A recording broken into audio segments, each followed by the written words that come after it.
제가 어제 대구 분들이 세다 그랬잖아요. 찬양도 세고 기도도 세고 어제 정말 지붕 뚜껑 날아가는 줄 알았습니다. 근데 오늘 또 대구 분들이 이런 면도 있었구나 하는 것을 알게 됐는데요. 참 예의가 바라요.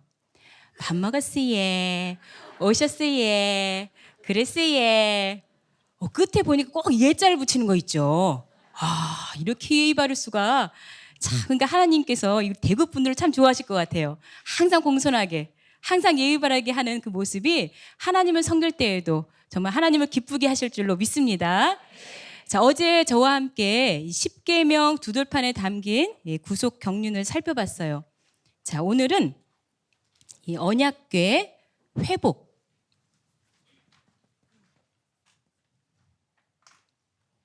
자, 언약궤 회복에 담긴 구속 경륜. 자, 제가 질문을 하나 할게요. 성막에는 성물들이 있죠?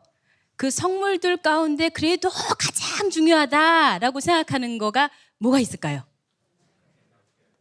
답을 다 써놨으니까는 다 아시네요. 예. 언약궤죠, 언약궤. 왜냐면 이 성막은 언약궤를 두기 위해서 만들었다 할 정도로 언약궤가 중요합니다. 근데 이 언약궤를 우리 이제 보통 성경의 증거궤 혹은 여호와의 궤 또 여러 다양한 이름들이 있죠. 그런 다양한 이름들이 있는 만큼 이 궤에 대한 설명이 성경에 굉장히 많이 나와 있어요. 자, 이 언약궤가 도대체 처음에 언제 만들어졌을까? 그거는 주전 1446년 모세 시대에 처음 제작이 됐어요. 그리고 주전 586년도 이때에 바벨론이 침공을 하죠. 예루살렘 성전을 다 회파시킵니다. 그 불탈 때 이 언약궤가 사라져 버렸어요. 자, 그때까지가 몇 년이냐면 860년 동안을 이스라엘 백성과 그 역사를 함께 했던 거예요. 자, 지금 이제 사라지고 없는데 사람들은 다 궁금해요. 도대체 이게 어디 있나? 이게 어디 있을까? 그래서요, 영화로도 이게 나왔어요. 여러분 혹시 보셨는지 모르겠는데 그 흥행 영화의 기재인 스티븐 스필버그 감독, 인디아나 존스 나오는 거, 그 옛날에 레이더스라는 영화가 있었어요. 거기에 보면은 이 인디아나 존스가 언약궤 행방을 찾아서 막 이제 다니는 그런 모험을 그리고 있는데, 근데 이 악의 세력이요, 이 언약궤의 위력을 알기 때문에 이거를 이용해 갖고 세계를 정복하는 수단으로 삼아야 되겠다. 그래갖고 이제 악한 자의 손에 들어가기 전에 인디아나 존스가 막 그걸 찾는, 뺏고 뺏기는 이제 그런 과정을 그린 영화였어요. 자, 그런데 실제로 많은 고고학자들이 이 언약궤를 발굴하려고 애를 썼어요. 자, 그 가운데 수십 년 전에요, 그 론 와이앗이라고 하는 고고학자가 있는데요. 이 사람이 이 예루살렘의 한 동굴에서 언약궤를 발굴을 했다는 거예요. 그래갖고 그냥 전 세계가 떠들썩했죠, 그때. 그랬는데 결국에 봤다는 사람은 없어요. 왜냐하면 그 뒷얘기가 이게 아주 민감한 문제이기 때문에 이스라엘 정부가 쉬하면서 이걸 다 덮었다는 거예요. 그런데 저희 이제 원로 목사님께서도요, 우리 교역자들한테 이렇게 물어보시는 거예요. 야, 언약궤가 어디 있는지 한번 찾아봐. 그러시는 거예요. 그래갖고 우리는 막 자료 검색하고 인터넷 찾고 막 그래서 아주 잘난 척하면서 이제 보고를 드렸죠. 언약궤가요, 이게 이집트에 어디 가 있다는데요.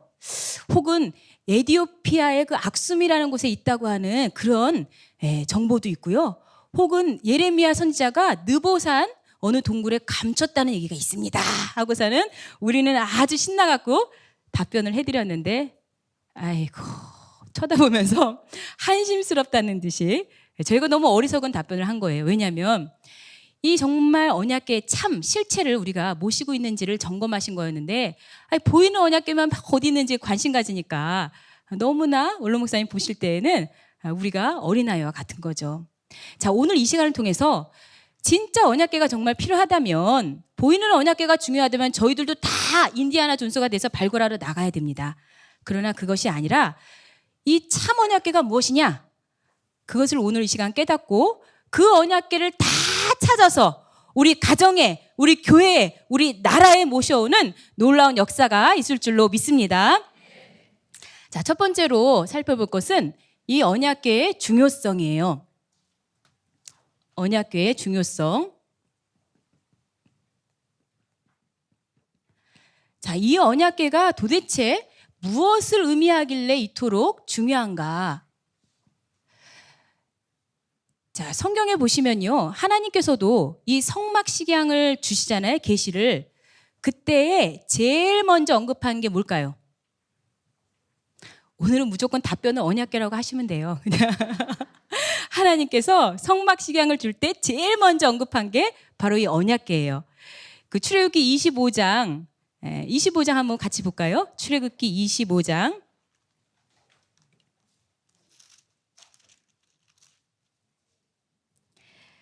자, 거기 9절 말씀 같이 읽겠습니다. 출애굽기 25장 9절 말씀.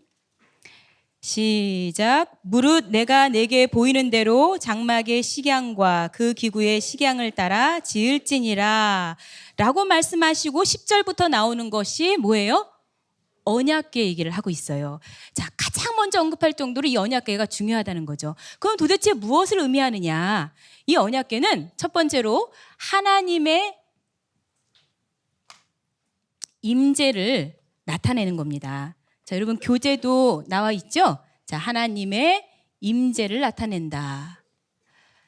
하나님은 보이지 않는 영이시지만 그 하나님이 이스라엘 백성과 이 땅에 함께 거한다는 것을 나타내주고 있는 그런 증거물이에요. 하나님의 실존을 아주 강력하게 증거하는 상징물인 거죠. 자, 그래서 출애굽기 25장 22절에 보시면 내가 거기서 너와 만나고 이렇게 말씀하고 계시죠. 자, 거기가 어디냐? 바로 이 언약궤를 말씀하고 있는 거예요. 자, 두 번째로, 자, 이 언약궤는 뭘 뜻하느냐면 하나님의 말씀을 뜻합니다. 하나님의 말씀을 뜻한다. 자, 25장 22절 하반절에 보시면은 내게 명할 그 말씀을 이르리로다 그랬죠? 하나님이 이를 말씀을 바로 거기에서, 즉 언약궤에서 말씀하신다는 거예요. 자, 구체적으로 보시면, 자, 이 언약궤는요, 자, 어제도 잠깐 봤지만은 이 가로가 2규빗 반, 또 세로가 2규빗 반, 이 폭도 1규빗 반, 자, 폭도 1규빗 반 이렇게 되는 그런 나무로 만든 궤예요. 그리고 안팎으로 금으로 칠했죠. 그런데 중요한 데가 바로 이 뚜껑 부분입니다. 이 뚜껑 부분은 금을 아예 쳐서 만든 거예요. 금 덩어리예요.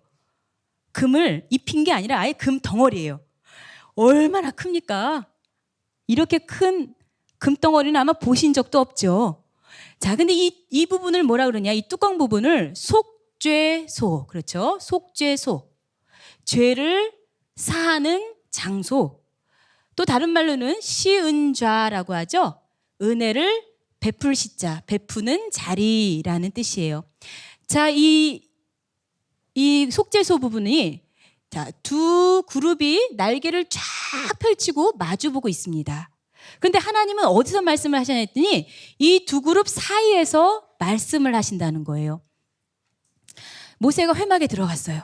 하나님께 말씀을 하려고 회막에 들어갔는데 이 속죄소의 두 그룹 사이에서 하나님의 음성을 들었어요. 얼마나 놀랬겠어요. 야, 하나님은 저 하늘 어딘가에 계신가 보다라고 생각했는데 바로 이 가까이 이 언약궤에서 하나님 말씀하셨니 얼마나 놀랬겠어요. 자, 이렇게 이 언약궤로 가는 것은 하나님 자신이고 또 하나님의 말씀을 나타내는 거예요. 이것이 바로 언약궤의 실체라는 거죠. 그래서 우리의 가정도 이 언약궤를 모시고 있어야 하나님이 임재하시는 가정이 되는 거고, 이 교회도 이 언약궤를 모셔야만이 하나님이 임재하시는 교회가 되는 겁니다. 이 언약궤를 모시기에 마음을 열심을 오늘 사모하는 마음을 가지셔서 반드시 오늘 이 시간을 통해서 각자의 가정 속에, 각자의 개인 사업하시는 곳에 이 언약궤를 모셔오는 역사가 있을 줄로 믿습니다. 자, 근데 이 언약궤는 어떠한 역할을 했느냐? 자, 두 번째로요, 이 언약궤가 하는 역할. 자, 이 언약궤는 중심이에요. 모든 것의 중심이다. 자, 실제로 이 이스라엘 백성들은요, 언약궤를 중심으로 생활을 했어요. 자, 민수기 2장 17절을 보시면 그 언약궤가 가운데 있고, 자, 성막이죠. 언약궤를 둔 성막이 가운데 있고 그 사방으로 진을 쳤다고 돼 있어요. 자, 이스라엘 백성이 진을 치면은요, 가운데는 언약궤를 모신 성막이고 이 사방으로 12지파니까 자, 동서남북 몇 지파씩 자리를 잡으면 될까요? 3지파씩. 계산을 금방 잘하시네요.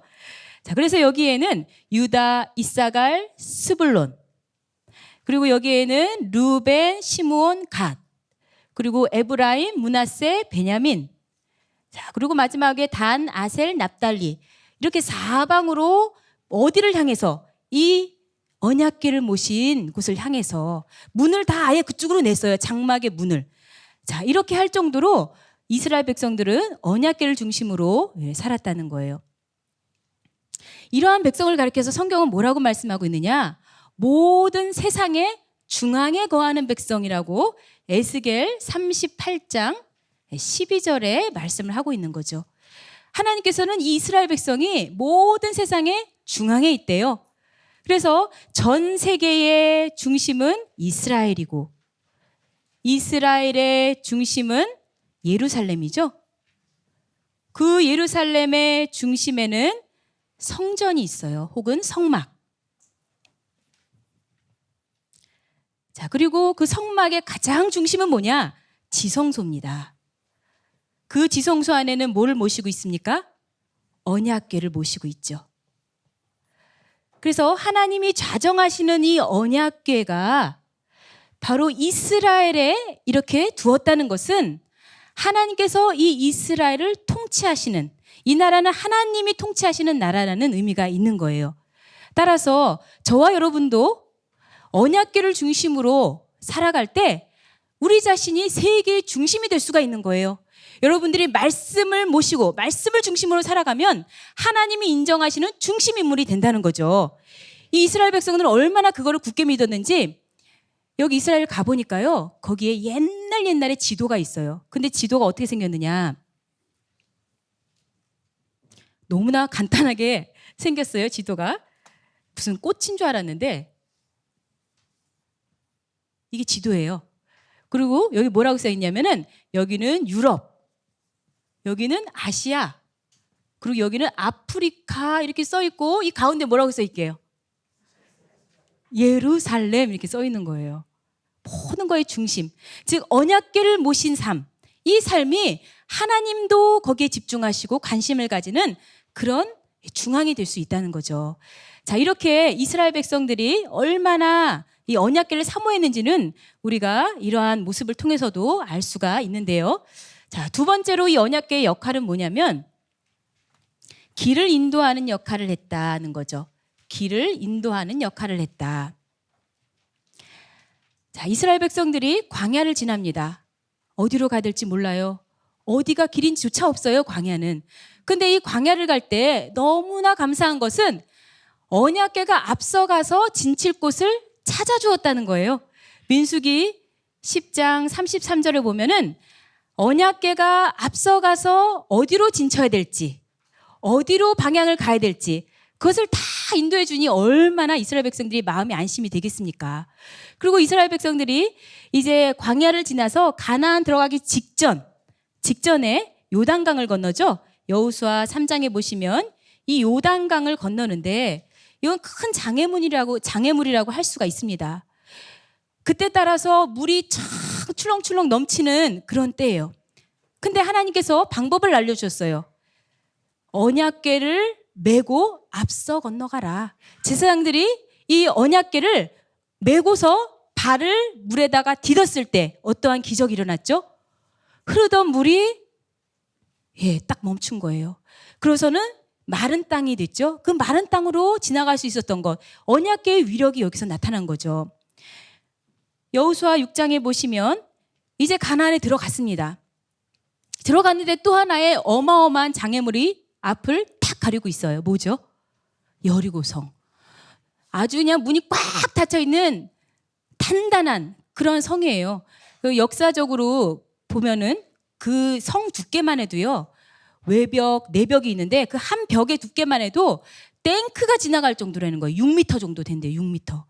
그러니 이 견고한 성을 어떻게 물리칠 수가 있겠어요? 근데 하나님이 또 방법을 알려주십니다. 언약궤를 메고 도는 거예요. 그래서 결국에 마지막 날 7째 날 이 여리고성이 와르르 무너졌죠. 자, 이렇게 모든 앞길을 다 열어주고 인도하고 장애물을 다 없애주는 이러한 모든 위력이 하나님의 말씀에 의지해서 언약궤를 앞서 모시고 갈 때 이런 역사가 일어났다는 거죠. 오늘날 저와 여러분도 법궤가 가는 곳마다 형통한 길이 열리는 거예요. 저희들에게도 이 말씀을 의지하면 말씀이 우리를 인도하고 우리를 보호해주고 우리를 책임져 주신다는 것을 믿으시기 바랍니다. 자, 이 언약궤는 이만큼 중요하고 또 신비한 거기 때문에 이것을 이제 관리를 하려면 자, 언약궤의 관리. 여러분 교재를 지금 보고 계시나요? 어떤 분들은 밑줄만 있다면 막 이제 거기에 몰두해갖고 이거 답이 뭔가 하고 그 진도를 안 나가요. 다른 사람들 벌써 진도를 나가고 있는데 자, 여기 있는 걸 다 쓰셨나요? 자, 그러면은 3번으로 넘어가겠습니다. 이 언약궤의 자, 보관 그리고 관리를 어떻게 했는가? 자, 언약궤의 보관과 관리를 어떻게 했는가? 자, 이 신성한 것을 관리하려면 아주 거룩한 마음을 가지고 해야 되겠죠. 자, 그래서 이것을 어디에다가 두었느냐 하는 위치를 보니까 지성소 안에다가 두었어요.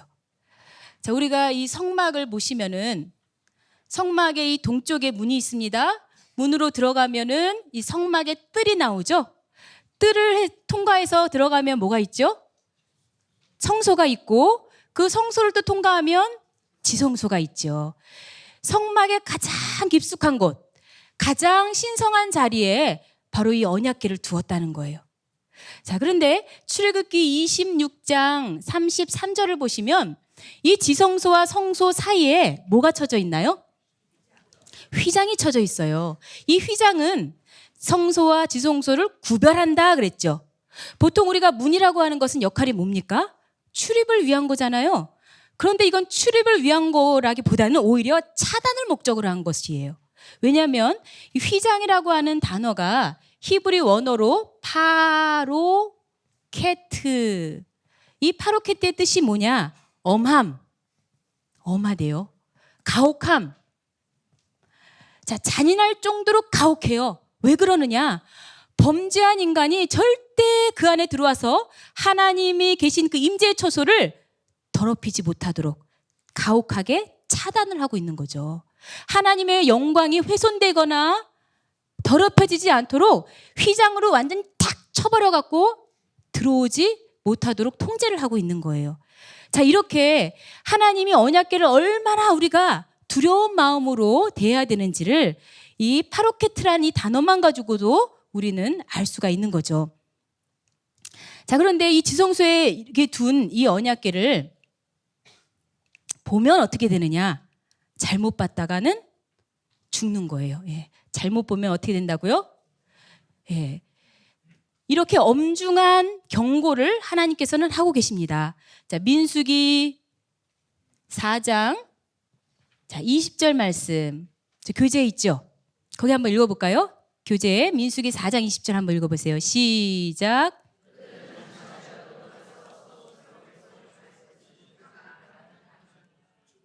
자, 거기서 성소라는 단어가 뭐냐? 히브리 원어로 보니까 뭐라고 돼 있어요?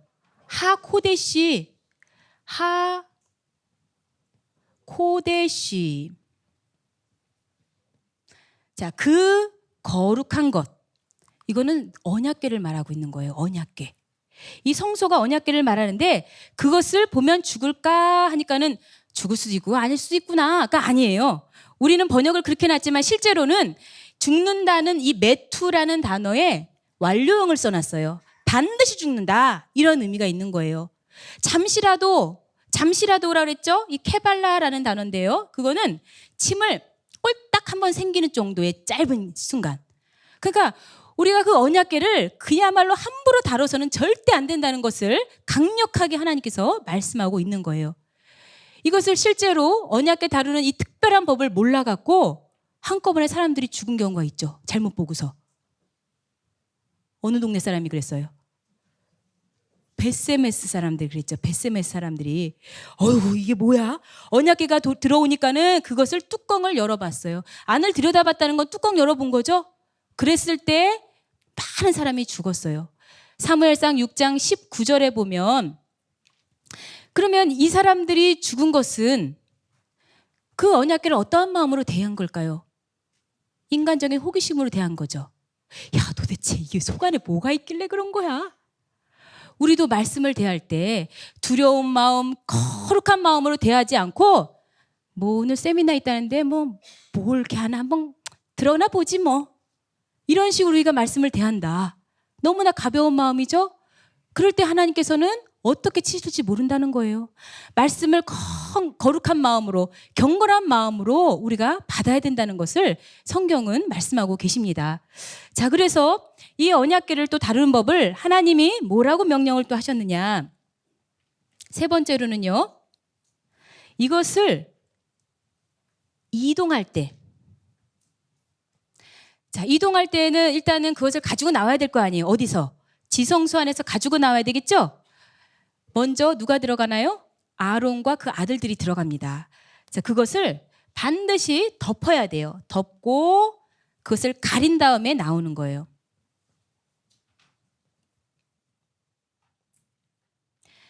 자, 거기 민수기 4장 5절과 6절 보면 자, 무엇을 먼저 덮느냐?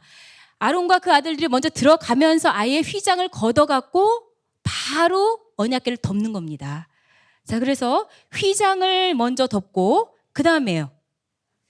해달의 가죽을 덮죠. 그런 다음에요. 예, 순청색 보자기를 덮는다 그랬어요.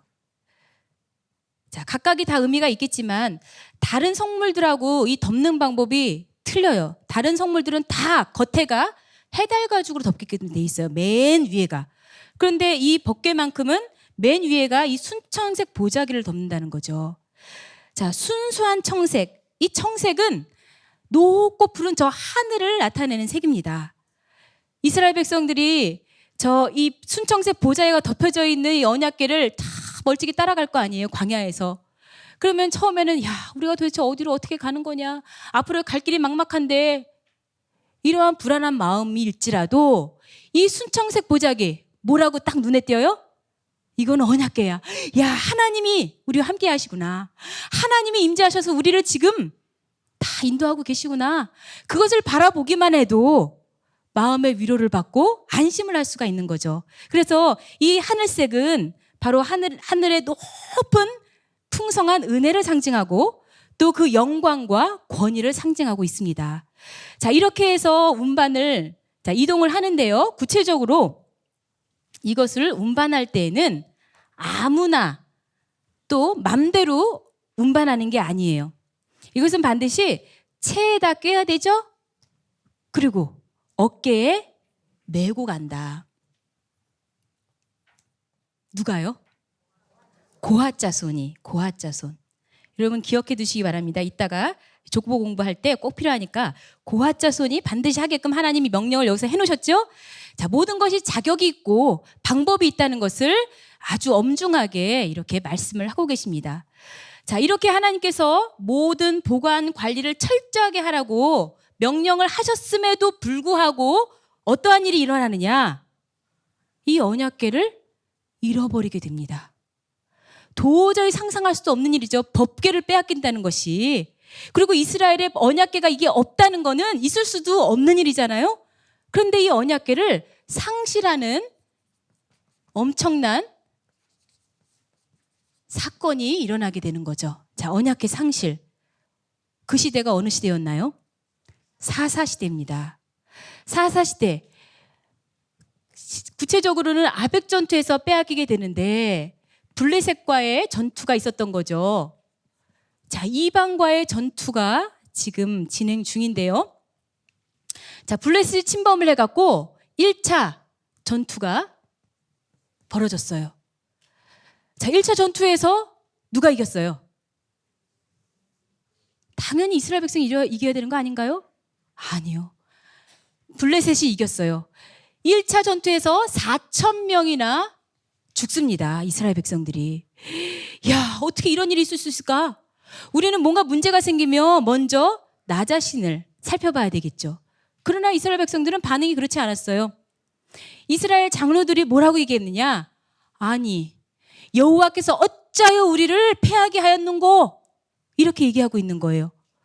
모든 전쟁의 패배의 이유를, 원인을 누구에게 돌리고 있는 거예요? 하나님께 돌리고 있는 거예요. 자, 거기 한번 같이 읽어볼게요. 교재에 있는 사무엘상 4장, 자, 3절 말씀이죠. 사무엘상 4장 3절 말씀. 자, 같이 읽겠습니다. 시작. 백성이 진으로 돌아오매 이스라엘 장로들이 가로되 여호와께서 어찌하여 우리로 오늘 블레셋 사람 앞에서 패하게 하셨는고 여호와의 언약궤를 실로에서 우리에게로 가져다가 우리 중에 있게 하여 그것으로 우리를 우리 원수들의 손에서 구원하게 하자 하니. 거기서 어떤 단어가 눈에 띕니까? 우리에게로 가져다가 우리 중에 있게 해서 우리가 저들의 손에서 우리를 구원하자. 뭐가 원래 앞서가야 되는 거죠? 그렇죠. 언약궤가 앞서가야 된다며. 하나님이 앞서가야죠. 말씀이 의지하여서 우리가 가는 건데 이거는 우리가 앞서가고 있는 거예요. 큰 문제가 일어났습니다. 결국 그들이 짜낸 방법이 뭐냐? 언약궤, 야, 전쟁터로 가져오자. 이렇게 말하는 이들은 언약궤를 마치 부적처럼 여기고 있는 겁니다. 알맹이는 하나도 없는 껍데기만 지금 생각하고 있는 거예요. 이들의 신앙은 완전히 다 빈털털이 껍데기 신앙이 된 거예요. 자, 언약궤를 그럼 가져왔습니다. 가져왔는데 누가 두려워하고 누가 이것을 무서워했느냐? 블레셋 사람들이 무서워하는 거예요. 이 블레셋 사람들이 언약궤가 들어온다 했더니 신이 진에 이르렀도다. 야, 우리에게 화로다. 누가 이 능한 신들에서 우리를 구원할 수 있겠느냐? 여러분, 아니 법궤가 왔다 그러지 않고 뭐라고 하고 있어요? 신이 들어왔대요. 믿음이 더 좋습니다. 블레셋 사람들이. 근데 블레셋 사람들은 보이는 언약궤를 두려워한 게 아니에요. 자세히 읽어보세요. 야, 이 신들은 저 과거에 애굽 백성들을 재앙으로 친 그 신이야. 과거 사건, 구체적인 사건을 기억하고 있다는 거예요. 이들은 막연히 두려워한 게 아니라 하나님이 역사하셨던 그 하나님의 능력의 사건을 기억을 하고 있는 거죠. 이 구속사를 더 생생하게 기억해야 될 사람은 이스라엘 백성들인데 이스라엘 백성들은 다 까먹었어요. 오히려 이들은 과거에 하나님이 출애굽하게 하셨던 그 기적적인 사건, 하나님께서 또 홍해를 건너실 때의 그 은혜, 시내 산에서 이스라엘 백성들에게 언약을 했던 그 하나님, 이제까지 구원한 자신들에게 행한 그 하나님의 모든 구속사를 까맣게 잊어버린 껍데기 신앙이 된 겁니다. 이스라엘 백성들은 알맹이 없는 그런 껍데기 신앙, 그러면 자기네들이 생각한 대로 이 언약궤를 전쟁터로 가져왔으면 이제 이겨야죠. 이겨야 되는 거 아니에요? 이 우상단지 모시고 왔어요. 근데 또 패했습니다. 이 2차 전투가 어떻게 됐느냐? 2차 전투에서는 더 크게 죽었어요. 3만 명. 3만 명이라는 숫자는 앞서 4천이라는 숫자도 큰 숫자인데 그거에 7.5배에 해당하는 숫자예요. 그 당시에 한 지파에 해당하는 어마어마한 숫자입니다.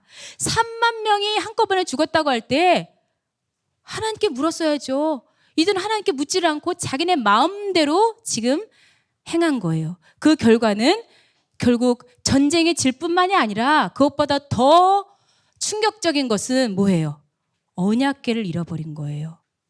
하나님의 영광을 상징하는 이 언약궤를 잃어버렸다는 것은 이스라엘 역사에 있어서 가장 치욕적이고 가장 위기가 온 그러한 순간이라고 볼 수가 있겠습니다. 이 사건을 또 그 이후에 이 이스라엘 백성들의 처지가 어떻게 될 것인가를 한 여자의 처절한 음성을 통해서 하나님께서 나타내주고 있어요. 사무엘상 4장 21절 22절에 보면은 당시 엘리 제사장이죠. 엘리 제사장의 며느리이자 비느하스의 아니죠. 그 아들의 아내가 되는 거죠. 이 여자가 아기를 낳으면서 죽게 되죠. 아기를 낳으면서 그 얼마나 지금 자기 몸도 힘들 텐데 그때 뭐라고 두 번을 외칩니까? 이가봇이라고 외칩니다. 이가봇 하고 외치는데 그 이가봇이 무슨 뜻인가요? 그렇죠. 하나님의 영광이 떠났다. 하나님의 영광이 떠났다는 뜻이에요. 이제 앞으로 이스라엘의 운명은 풍전등화와 같이 어느 누구도 지켜줄 수 없는 아무것도 없는 하나님 부재의 시대가 되어버린 겁니다. 자, 이스라엘 백성들이 그냥 보이는 언약궤만을 생각한 거죠. 우리 성도들 가운데도 이런 분이 있어요. 집에 써놓은 옛날 노트들, 말씀 노트들이 많은 거예요. 그걸 보면서 뿌듯해합니다. 아, 나에게는 노트가 있어. 여러분, 말씀 노트가 여러분을 살려주는 겁니까? 그 속에 적어놓은 그 말씀이 역사해야 되는 거잖아요. 그 말씀을 믿어야 되는 거잖아요. 그러면 이렇게 언약궤를 뺏길 수밖에 없었던 이 시대적 배경이 도대체 뭐냐? 뺏길 수밖에 없는 이유가 있었어요. 자, 거기에 두 번째 시대의 배경이라고 했죠.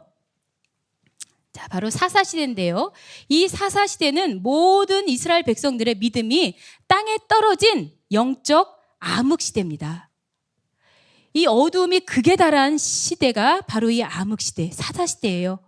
그럼 도대체 언제부터 이렇게 됐느냐?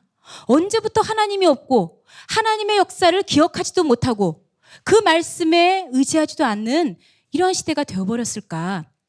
자, 우리는 사사기에서 그 원인을 찾아볼 수가 있는데요. 사사기 2장 7절을 보시면 여호수아가 살아있을 동안에는 여호와를 섬겼더라 이렇게 말씀하고 있어요. 당시에 강력한 지도자죠. 이 여호수아가 있을 때는 분명히 하나님을 섬겼대요. 그런데 2장 8절에 보십시오. 2장 8절을 보면 누가 죽었어요? 여호수아가 죽음에. 자, 여호수아가 죽으면서 그 한 사람의 죽음으로 끝난 게 아닙니다. 그 이후에 나타난 세대들, 그 이후의 세대들은요, 하나님을 알지 못한대요. 하나님이 하신 일을 하나도 알지 못한대요. 자, 사사기 2장 10절 말씀 우리 같이 읽어보도록 하겠습니다. 사사기 2장 10절 말씀.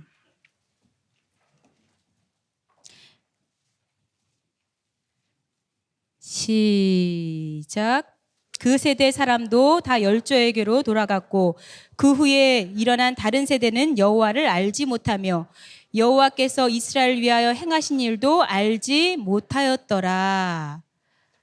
자, 이것은 신앙의 전수가 끊어진 거예요. 여호수아가 죽은 이후로 하나님이 어떠한 일을 하셨는지, 그들이 그동안 체험한 것이 무엇이었는지 까맣게 잊어버리도록 이 신앙의 전수가 없어졌던 거죠.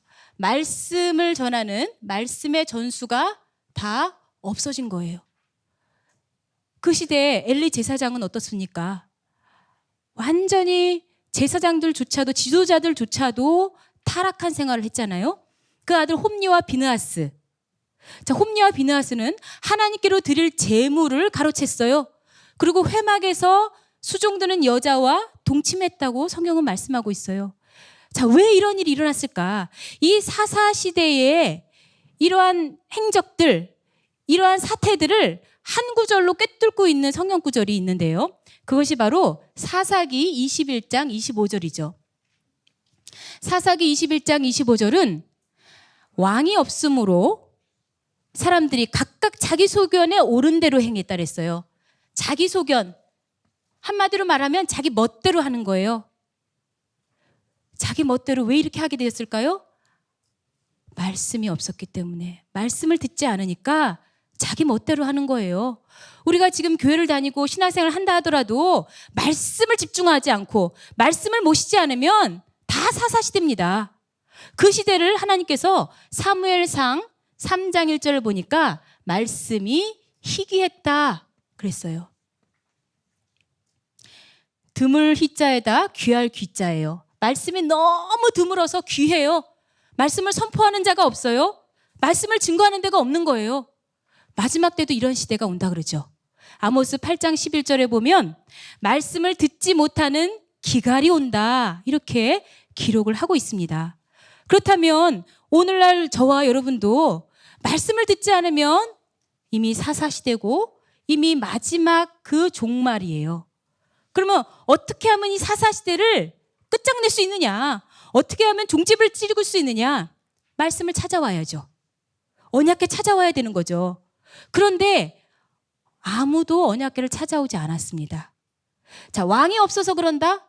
이거는 하나님이 왕이신데 그것을 인정하지 않는 거죠. 하나님이 왕 주셨어요. 자, 초대 왕이 누구죠? 사울 왕이죠. 사울 왕. 그러면 사울 왕이 언약궤 이거 찾아와야 되겠다. 그래야 하나님이 통치하시는, 하나님이 임재하시는 나라지, 이렇게 생각했어야 되잖아요. 관심 없습니다.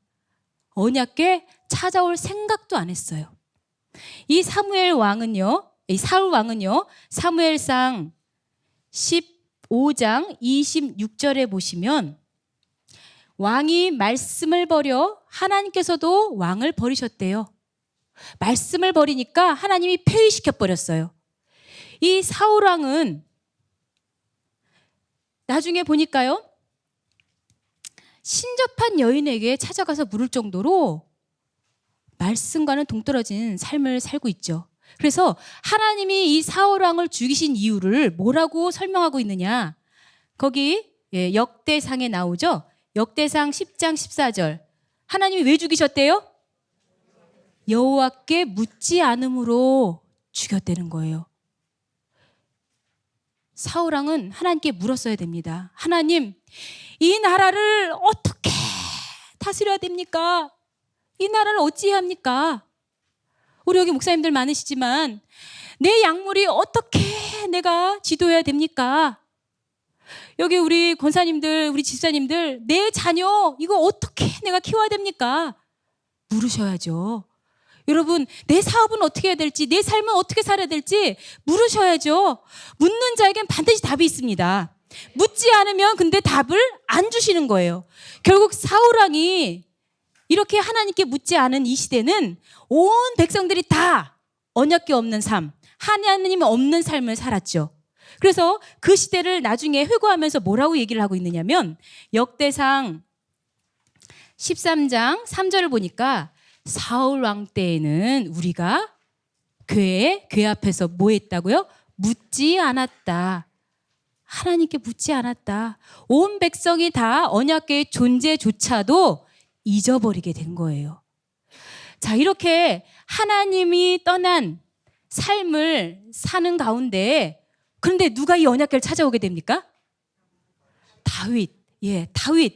다윗은 오로지 언약궤를 찾아오려고, 이 언약궤를 내가 찾아오기 전에는 절대 편안하게 침상에서 눈 붙이고 잠도 안 자겠다고 시편 132편에 기록을 하고 있어요. 자, 그러면 그렇게 다윗이 찾아올 때까지 얼마나 기간이 걸렸나요? 뭐 계산을 해본 적이 없죠. 우리가 살기도 바쁜데 언제 그거 계산하고 있겠습니까? 그런데 자, 세 번째, 우리 한번 이 시간에 계산을 해봐야죠.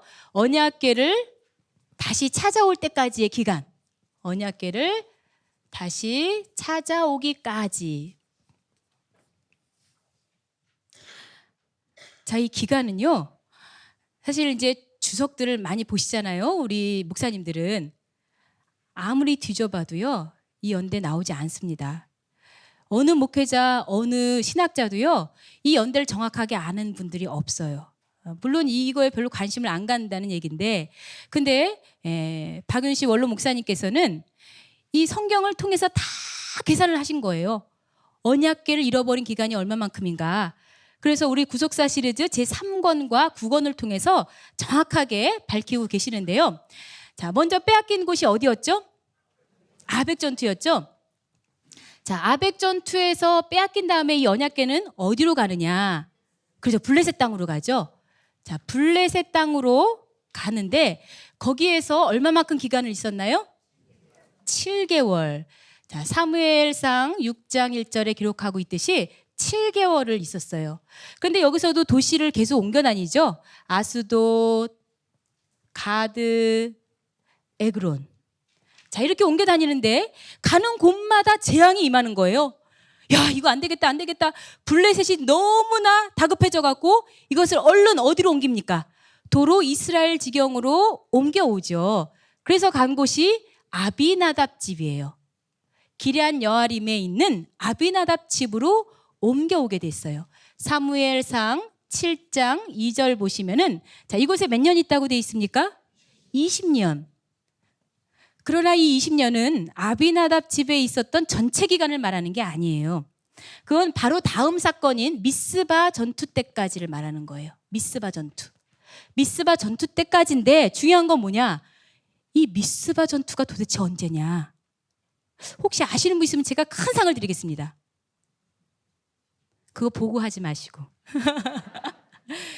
이 미스바 전투를 왜 알아야 되냐면 이게 풀려야 그 앞뒤 전후 사건의 모든 연대가 다 풀립니다. 그런데 제가 정말 이번 기회에 주석을 다 뒤져봤어요. 정확하게 나온 게 없어요. 두리뭉실하게 나왔거나 혹은 잘못 나왔어요. 근데 이 미스바 전투를 알 수 있는 힌트가 되는 성경 구절이 있습니다. 거기 나와 있죠? 사무엘상. 자, 사무엘상 4장 7절과 8절. 4장 7절과 8절. 자, 한번 읽어보세요. 같이. 사무엘상 4장 7절과 8절 말씀 시작.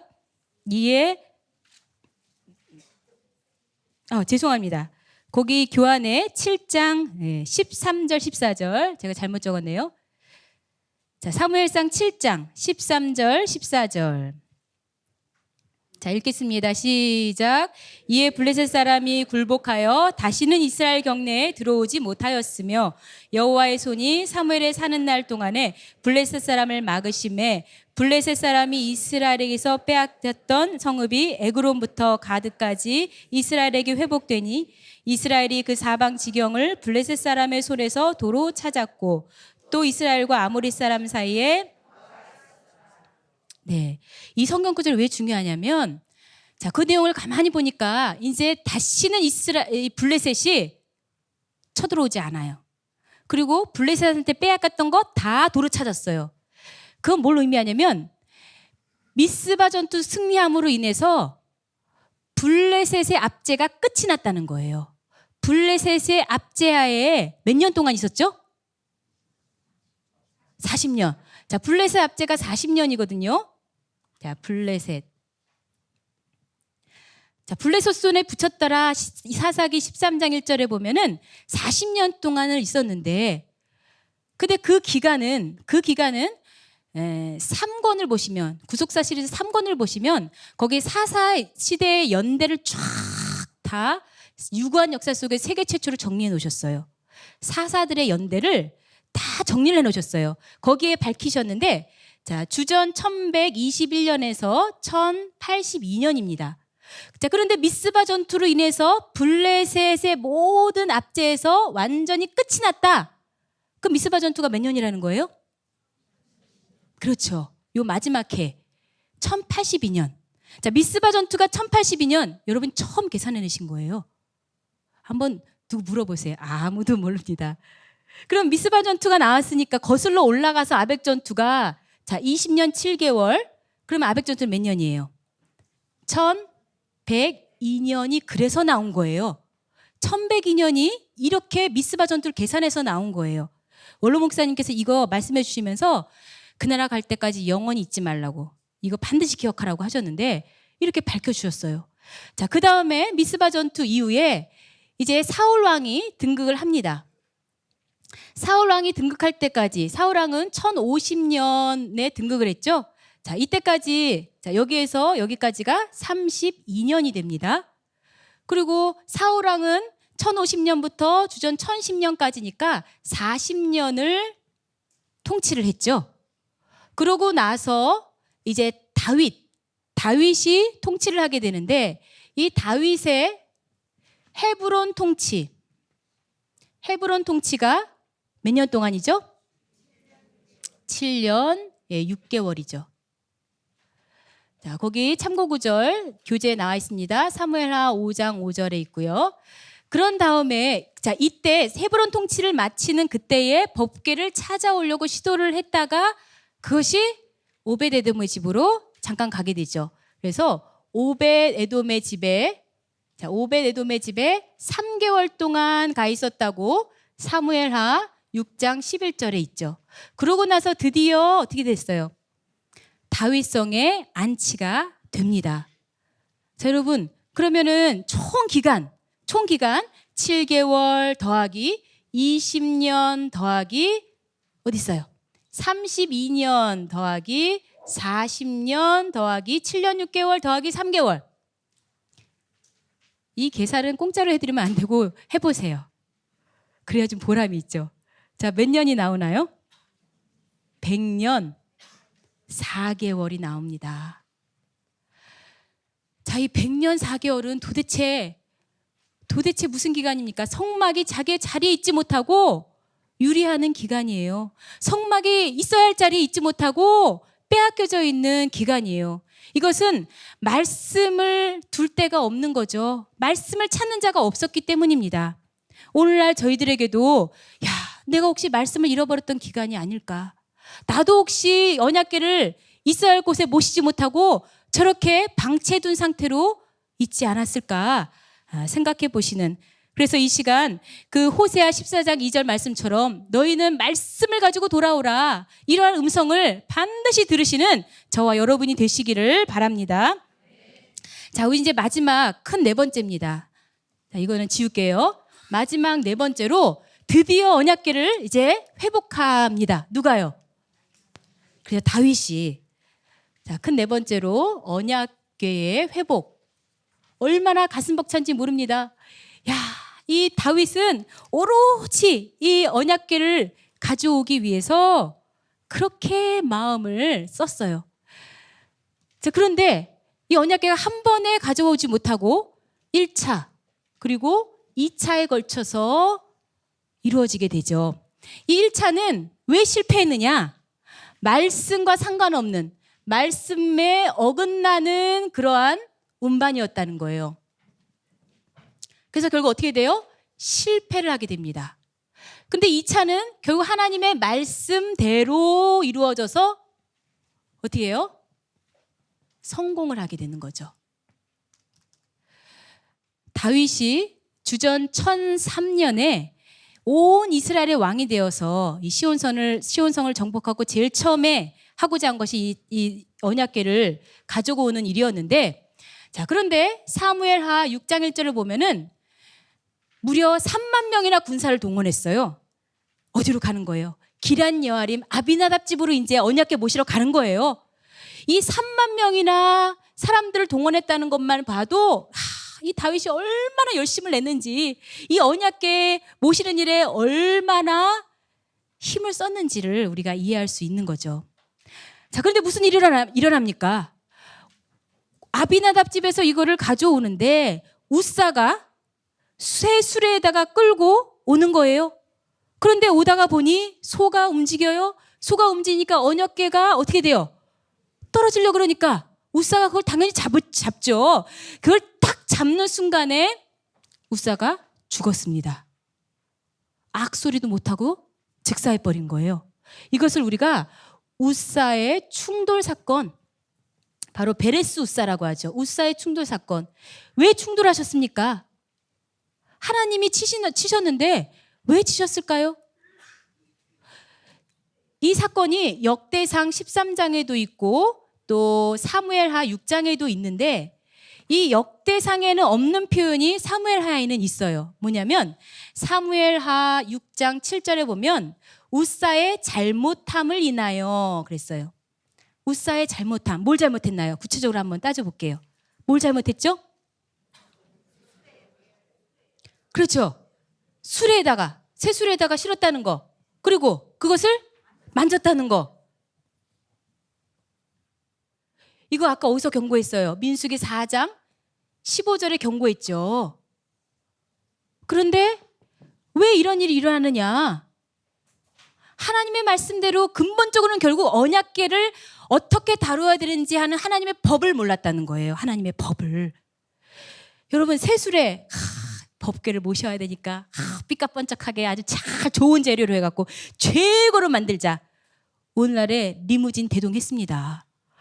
거기다 실었어요. 사람의 열심은 누가 정말 뭐라고 하지 못할 만큼 엄청난 거죠. 그러나 인간적인 방법을 이게 하게 된 것이 이게 도대체 어디서 나온 거냐. 이거 블레셋이 저번에 그 도로 그거를 이스라엘 경내로 모시고 올 때 그때 세수레에 실었다거든요.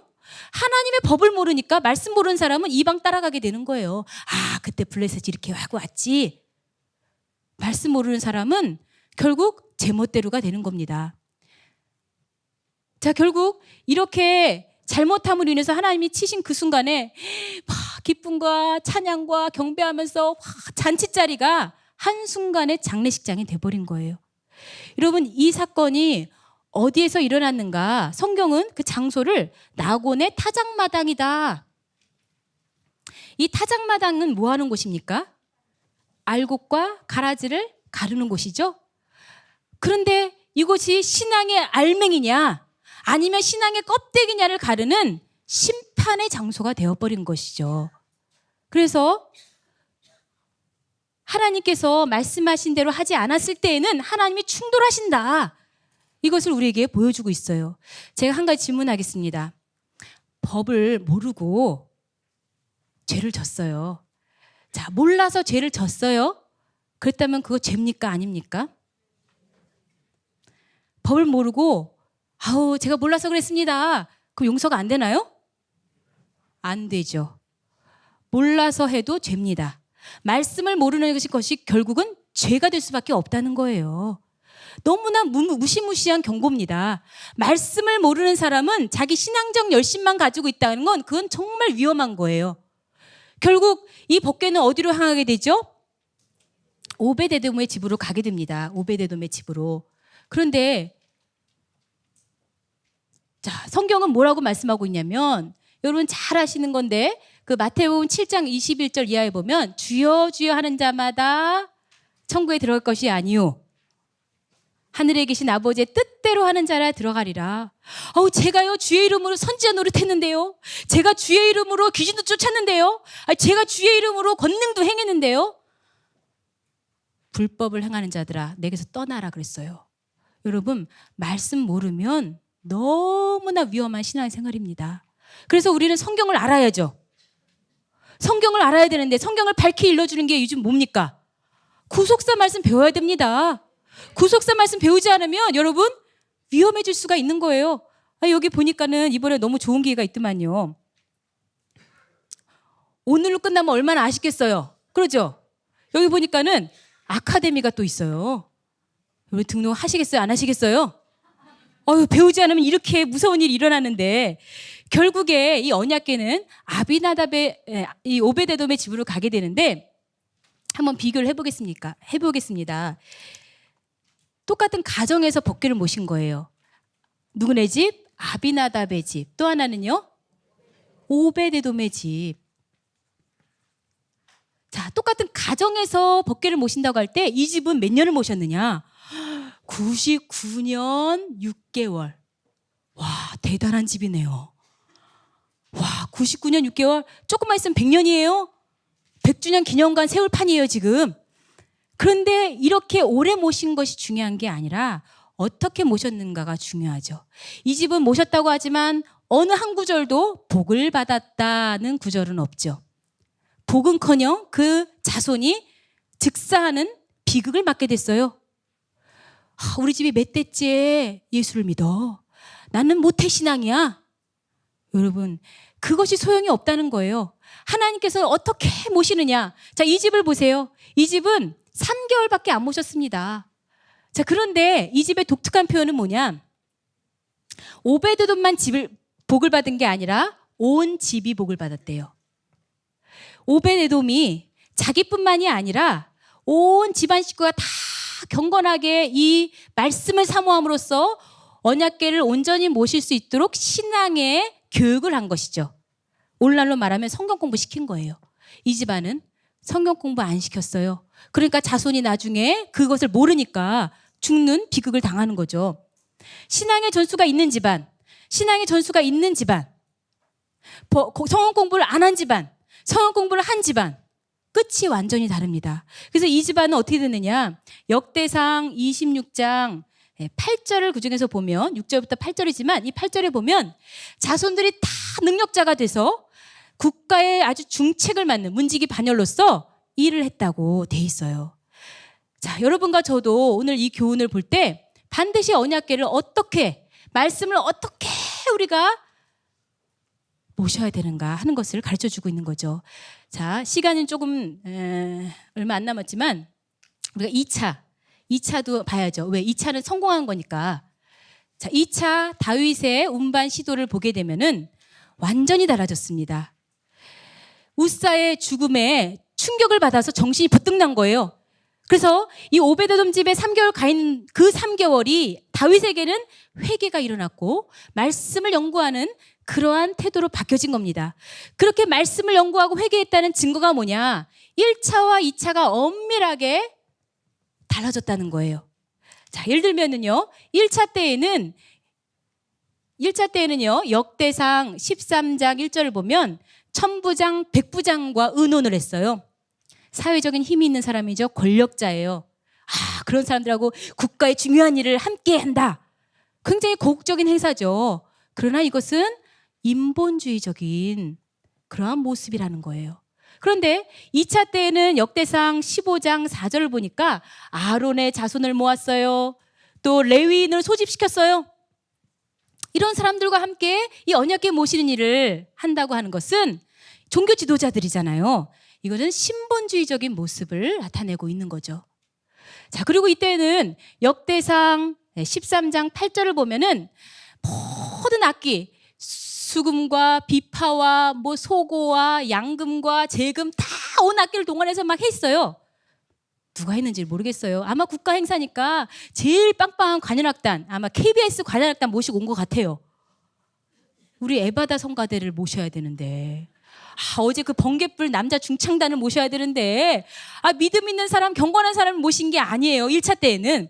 근데 2차 때는 어떻게 했느냐? 역대상 15장 이 16절부터 22절까지 보면은 레위인으로 구성된 찬양단을 조직을 했어요. 자, 이렇게 조직적으로, 그리고 그것을 할 만한 자격자들을 다윗이 불렀다는 거죠. 그리고 이때는 아마도 기록은 안 돼 있지만 삐까뻔쩍한 왕복을 다 차려입고 했겠죠?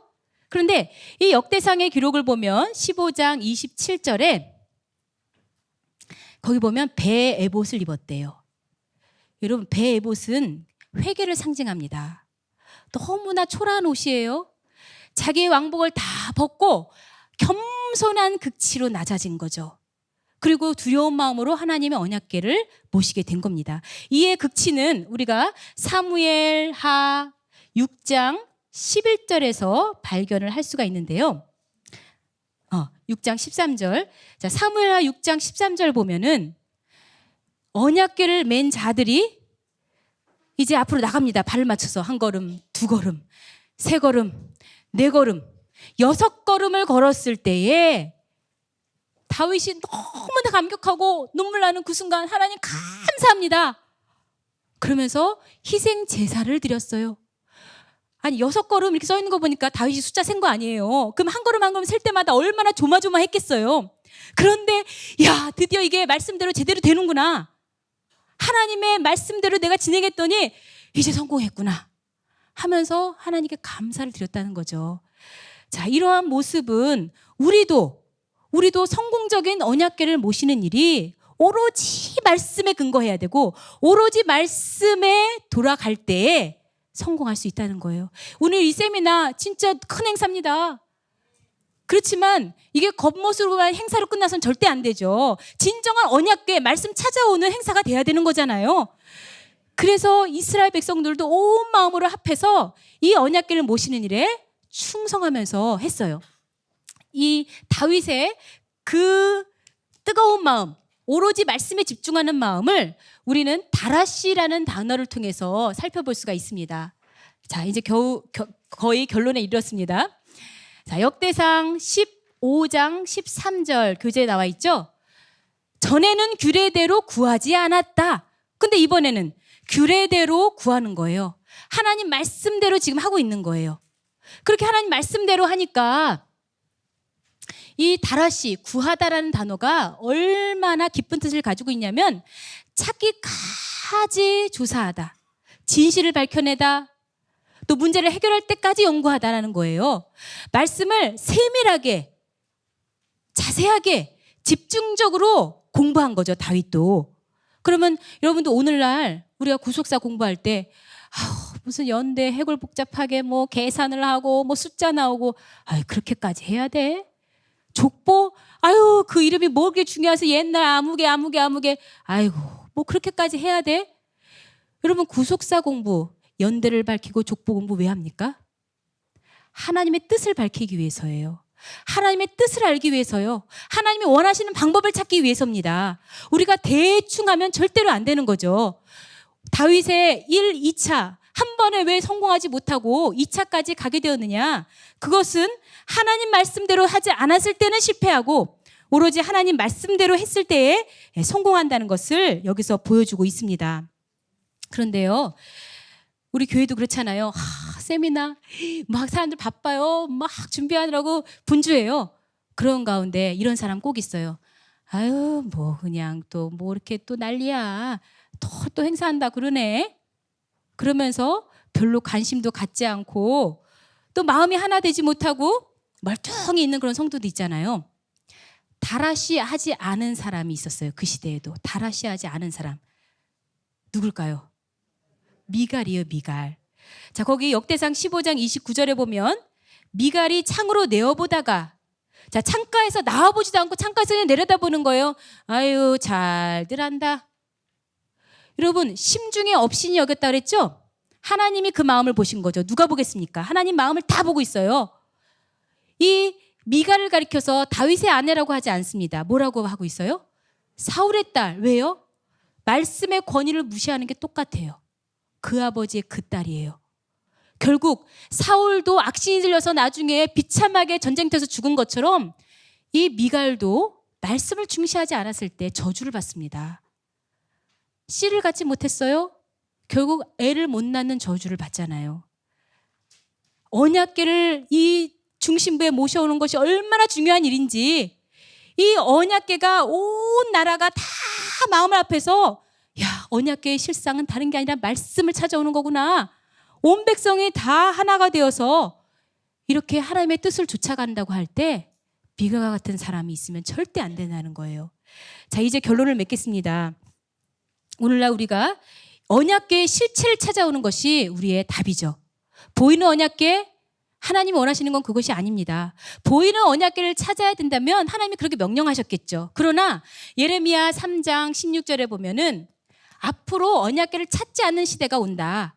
그러면서 이제 다시는 언약궤를 말하지도 말고 생각지도 말고 기억지도 말고 찾지도 말고 만들지도 말라 하고 강력하게 5번이나 거듭거듭 동사를 사용해서 우리에게 경고를 하고 있어요. 보이는 언약궤는 이제 필요치 않습니다. 언약궤의 실체가 뭐라 그랬습니까? 오늘 이거 한 가지 말고 하면 여러분 다 하는 거예요.